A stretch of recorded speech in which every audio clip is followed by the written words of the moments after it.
Hello, I'm Declan Harvey and our main stories on BBC Newsline.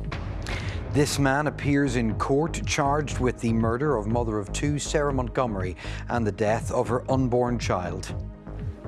I'm live in Donaghadee, where the community has come out for a vigil to remember Sarah. At the Conor McGregor appeal court in Dublin, talk of potential perjury charges.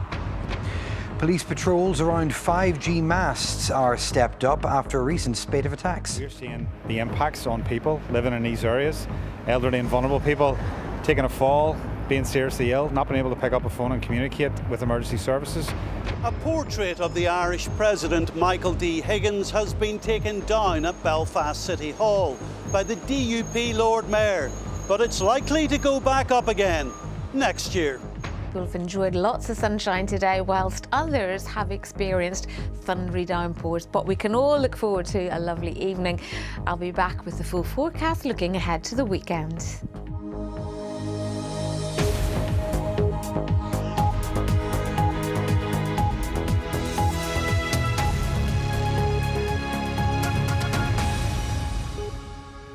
Good evening, welcome to Wednesday's programme. 5 days after the death of mum of two, Sarah Montgomery in Donaghadee, a man has appeared in court charged with her murder. He's also charged over the death of Sarah's unborn child. She had been 7 months pregnant when she died. As we come on air this evening, a vigil is beginning in the county downtown to remember Sarah. Our reporter Lindsay Telford standing by to speak to us live in just a moment. But first, let's reflect on what happened in court today. Here is Lindsay's report. A mother of two, pregnant with her third child. Sarah Montgomery, killed in her own home. Today, this 28-year-old man appeared in court charged with her murder and the destruction of her unborn baby. Zach Hughes, with an address at Ardglen Place in North Belfast, arrived at the court in a police van. Handcuffed and dressed in a grey tracksuit, he stood in the dock and nodded when he was asked if he understood the charges against him. A detective chief inspector told the court that he could connect Mr. Hughes to the charges. They're alleged to have taken place last Friday, the 27th of June. Sarah was found unconscious and seriously injured in her home in the Elmfield Walk area of Donaghadee the next day. She was pronounced dead at the scene. The community in the town has been left in shock, with a huge outpouring of grief and love for the 27-year-old mum and her family. The thoughts of many, with her two daughters left behind and the unborn baby boy who lost his life. Today, no bail application was made on Mr. Hughes's behalf, and he was remanded into custody. District Judge Conor Heaney confirmed the case is to come before the court again on the 30th of July. Well, as we've said, Lindsay is live for us now in Donaghadee. Show us what's happening there, Lindsay. Well, Declan, what I'm seeing is a big turnout for an incredibly sad event. Just behind me up here is the Donaghadee Resource Centre. That's where the crowds initially gathered for this vigil to remember Sarah. And what's happening now is they're walking in this direction, about a 5-minute walk towards Sarah's house, to her home, to the place where she felt safe. It's also the place where she lost her life. Now, as we know, Sarah is now the 27th woman to have been violently killed in Northern Ireland since 2020. And those here tonight will agree that we have a problem with violence against women and girls. Now, the organisers of tonight's event have said that Sarah was so much more than just a statistic, and she was. But her death is another example of just how urgently this issue needs to be tackled. It's remembering that Sarah is not a statistic, that the reason we're holding this vigil tonight as well is to remember her and remember her family that's grieving, and to link in to show that there is an injustice now. So it shouldn't have happened with what happened with Sarah. And it's how we stop this now in Northern Ireland, as we've already mentioned, because we are one of the highest femicide. We are number 27, which is wrong, and it needs to stop. We have an end in violence against women and girls strategy. Yes, it's only started, but more needs to be done to stop these women from dying. Well, the community has come out in force in Donaghadee tonight, and that is evidenced in the sheer number of people who streamed through this street. They want their message heard loud and clear. Violence against women and girls needs to stop. Lindsay, thank you. We'll continue to follow events at the vigil on our website this evening. There's also a background to the case. As I say, it's on our website right now, but also available on the BBC News app. Now, prosecutors in the Republic are expected to consider a possible charge of perjury in what is the latest twist in the case of Nikita Hand versus Conor McGregor. Last year, she successfully sued the former MMA fighter for sexual assault, but her lawyers now say she was subjected to false allegations from two former neighbours as part of McGregor's appeal. Yesterday, the neighbours' so-called evidence was suddenly withdrawn, and today the court has asked prosecutors to look into it. Kevin Sharkey reports from Dublin. Nikita Hand came to the appeal hearing for a second day, once more surrounded by family and friends, as well as supporters. Then, just as the two-day hearing into Conor McGregor's appeal was concluding, a significant development. The court is to refer papers in the case to the Director of Public Prosecutions. The matter being referred to the Director of Public Prosecutions here in Dublin relates to Conor McGregor's dramatic decision yesterday at the start of his appeal to drop two witnesses who he intended to call. A previous hearing heard that Conor McGregor believed that the proposed new evidence suggested that bruising on Nikita Hand's body was caused by a former partner. The unexpected decision to drop their evidence prompted an angry response from Nikita Hand's defence team yesterday, and her barrister returned to the issue today. He said Nikita Hand knew the allegations being made against her by the couple were lies, and she was entitled to call it out in court, but he said she was prevented from doing so when their evidence was dropped by Conor McGregor. The barrister said the allegations by the couple had been widely circulated in the media and were made to damage Nikita Hand's reputation. He asked the Court of Appeal to refer papers relating to the decision of Conor McGregor to drop the witnesses from his appeal to the Director of Public Prosecutions, and the court has agreed. Conor McGregor did not attend the two-day appeal hearing, which has now ended pending a decision.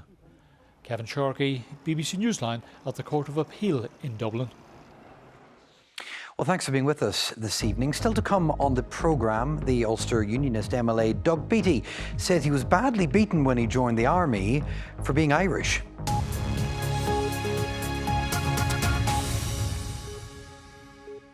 Now, sites around 5G internet masts are being proactively patrolled, police have said, after a series of arson attacks. Over the last 3 years, there have been 16 arson attacks on these masts, all in West Belfast, but now a 17th, this time in Newtonabbey, to the north of the city. Our reporter Jake Wood has this. Internet connection on our mobile phones. It's something most of us consider a key part to everyday life. But thousands across Belfast are now experiencing little or no signal on their phones due to continued arson attacks on 5G masts. We're seeing the impacts on people living in these areas, elderly and vulnerable people taking a fall, being seriously ill, not being able to pick up a phone and communicate with emergency services. We're seeing businesses suffer as a result. So after 2 years, we really should be seeing arrests. We really should be seeing more action. Since June 2023, there have been a total of 17 attacks on 5G masts, with 16 of those taking place in West Belfast. 6 of those took place in the last 3 weeks. I see a lot of dangerous conspiracy theories being online, and they need to be challenged. But for us, we also need to hold the statutory authorities to account. So the PSNI, for me, has a lot to answer for. In the last 3 weeks, we've seen a spate of attacks. We haven't, to my knowledge, seen one arrest over this. In light of a recent spike on deliberate arson attacks on network towers in the last 3 weeks, police have said they are engaging in proactive patrolling at the localities of 5G masts in order to provide greater security. Jake Wood, BBC Newsline. Now, the former Ulster Unionist leader Doug Beattie has revealed he was badly beaten by instructors for being Irish when he joined the army in the 1980s. The Upper Ban MLA became a soldier when he was 16 and later served with the Royal Irish Regiment in Afghanistan. He was speaking to the BBC's Red Lines podcast. Our political correspondent Jane McCormack has this. Doug Beattie joined the army in 1982. He served 3 tours of Afghanistan and rose to the rank of captain. And there is a degree of kinship between the Royal Irish soldier and the Afghan. And that does help us to understand a country of conflict, because we've come from a country of conflict ourselves. But now he's opened up about conflict he experienced as a Northern Irish teenager in the British Army. I went and did my training in Taunton in Somerset, and because I was an Irishman, and I've always been an Irishman, you know that, I was beaten quite badly by the instructors, the people who I was looking up to, and I find myself bullied quite badly as a young... For being a paddy? For being, from coming from Northern Ireland. Doesn't matter I was a unionist, doesn't matter my father was a military man. The fact that I came from Northern Ireland and that's how they saw you? Yeah, absolutely they did, and I found myself being bullied quite a lot and beaten quite a lot as well. So that had an effect on my life. He's no stranger to the political battleground either. In the podcast, he spoke for the first time about the internal battle which prompted his resignation as party leader last year, after a row over who should replace Robin Swan as North Antrim MLA. And I wasn't being dissuaded by those people who wanted to get me to change direction. So whenever it got to the stage where it was quite clear that I could no longer influence the party and they weren't supporting what I was doing, then it became really difficult for me to stay on. And all of the things I wanted to achieve, I guess I was being pushed away from being able to achieve it. And in the end, the decision was, although it was my decision to step down, the truth was I had no choice. Doug Beattie said he'd been bruised by his ousting 11 months ago, but has no plans to quit politics and may even run again for the next Assembly election. Jane McCormack, BBC Newsline. Well, that episode of Red Lines with Doug Beattie has dropped on BBC Sounds. You'll find it there or anywhere else you get your podcasts. Before you do that, though, still to come here in just the next few minutes, a group of young actors take to the National Theatre stage in London for what they describe as an unforgettable experience.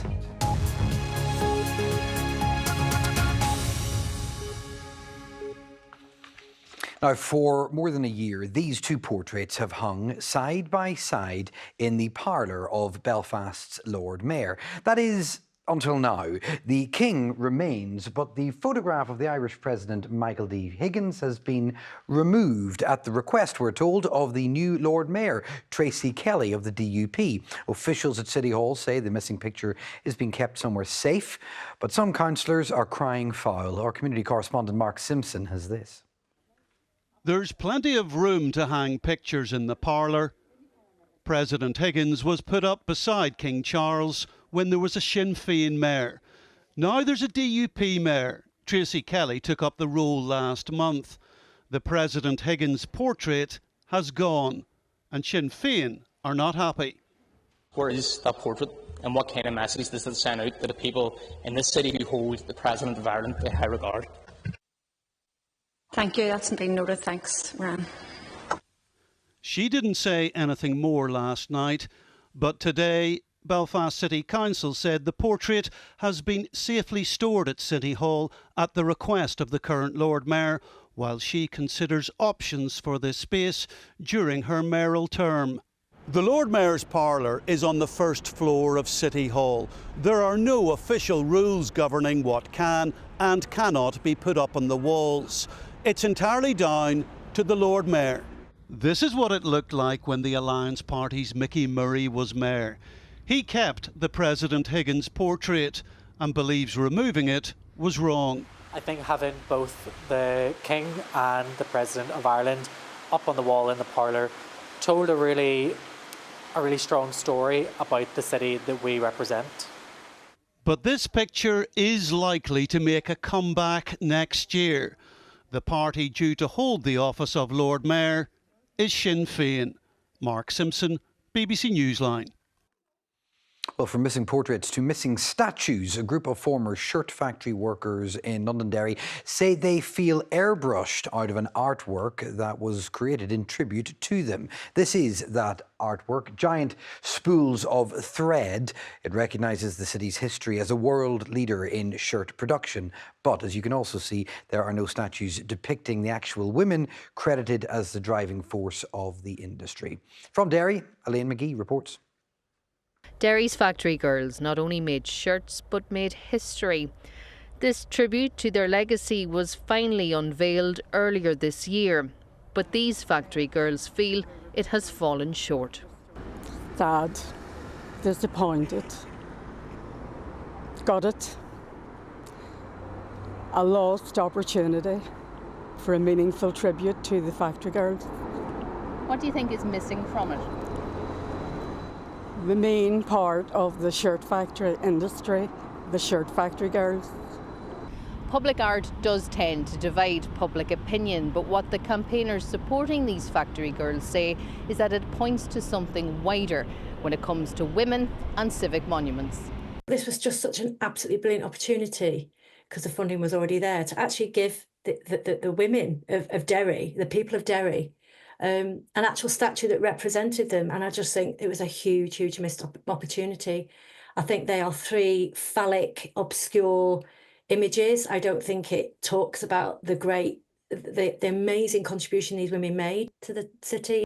The artist behind the sculpture says he stands by his work. I think the artwork does acknowledge the skill of the factory workers. And one of the things that came up at those public engagement programmes, a lady actually asked, what about the men that worked in the factories? And I was thinking, well, I mean, the sculpture is not gender, it's gender neutral. It's about the industry. It was about all of the shirt factory workers, women and men, but mostly women because they were the dominant workforce. A spokesperson for Derry City and Strabane District Council said it fully engaged throughout all stages of the process with local representatives from the factory girls. Council said it's extremely proud of the artwork and believe it is a fitting tribute. But these factory girls feel they weren't listened to. We were airbrushed out of it. Absolutely.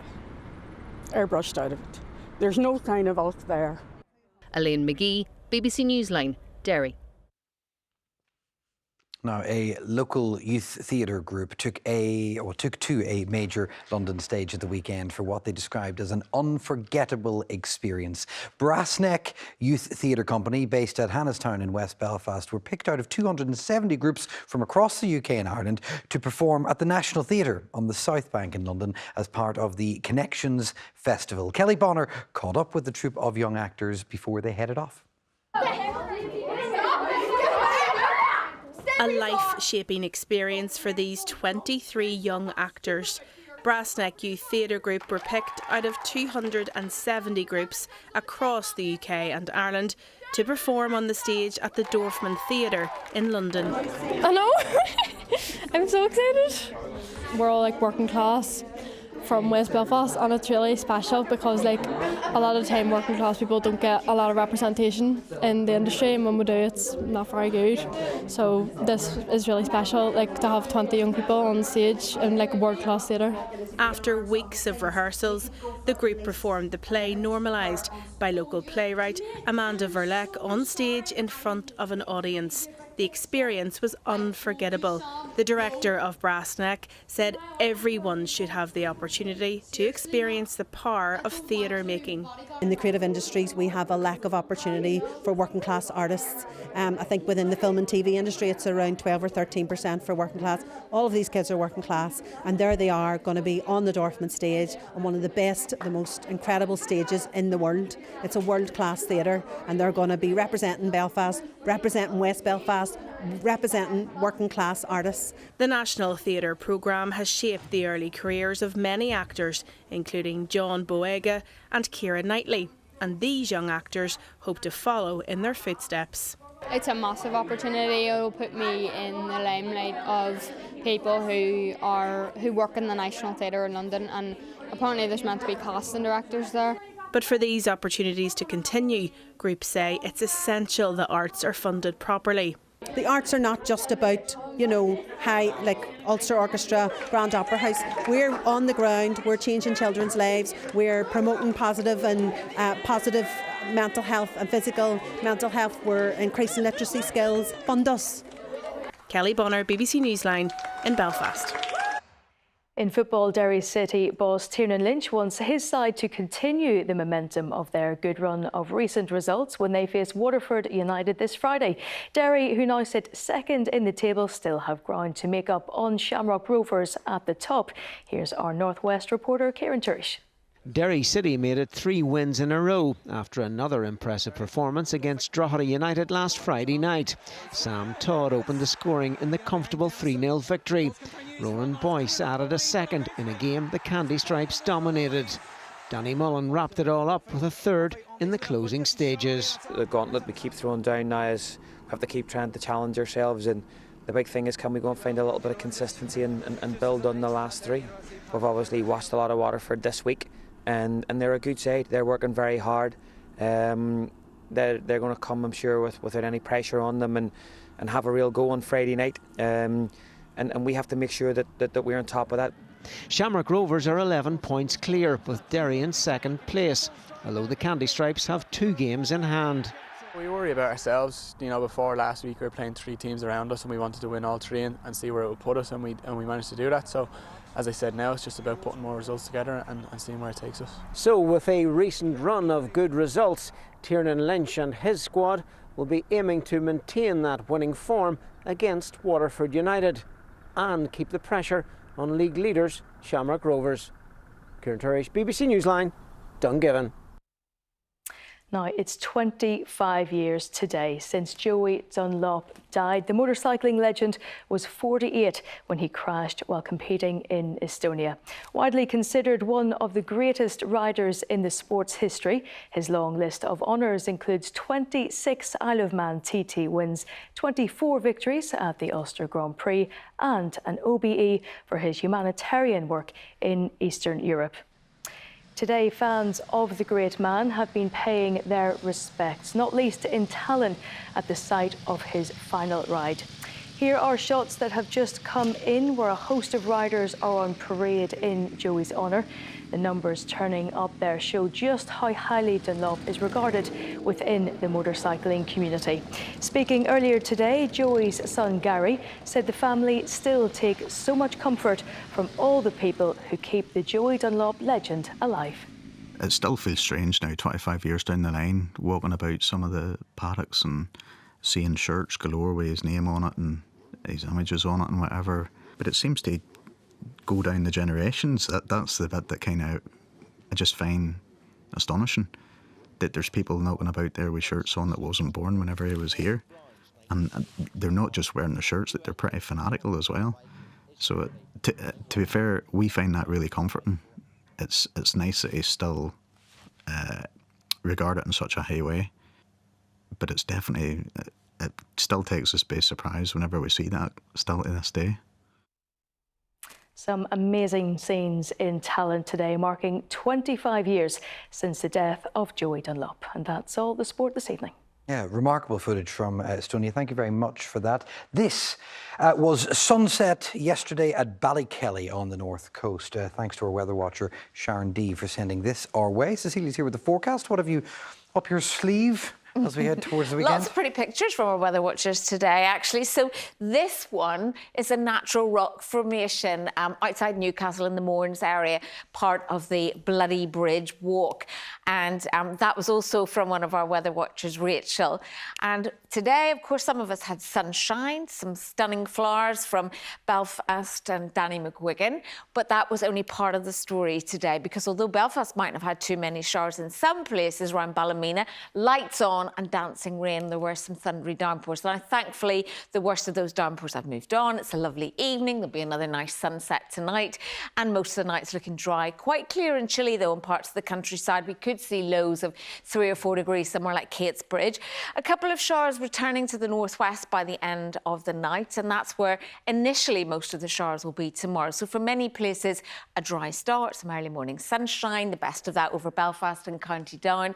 Showers developing widely, though, though. Some of them will be heavy once again. You may have to dodge a few heavy ones, especially in the afternoon. Sunny gaps in between with temperatures similar to today, between 17 and 19 degrees. So we should have another nice evening tomorrow evening, and most of tomorrow night is going to be dry, but it will turn cloudier as the night goes on, so it won't be quite as chilly, and the breeze will be picking up too. And that's ahead of a weather system which is coming in on Friday, bringing a lot of cloud, quite brisk winds. This weather system will bring most of its wet weather to the north and west, more patchy towards Belfast, and places south of Dublin could stay dry. And the air is turning warmer and more muggy. So although on Saturday, for example, there's a lot of cloud, there's 1 or 2 patches of rain, the air will actually feel quite warm. And then on Sunday, as we change that wind direction, it moves into the northwest, we'll see some brighter skies moving in, but also a slight fall in temperature. So still the risk of some showers this weekend. Temperatures, though, on Saturday, not too bad. Very good. Thank you, Cecilia. And thank you for watching this evening. As ever, we appreciate it. Headlines every hour on BBC Radio Ulster. The website is constantly updated, and we'll be back here at 10:35. Bye-bye.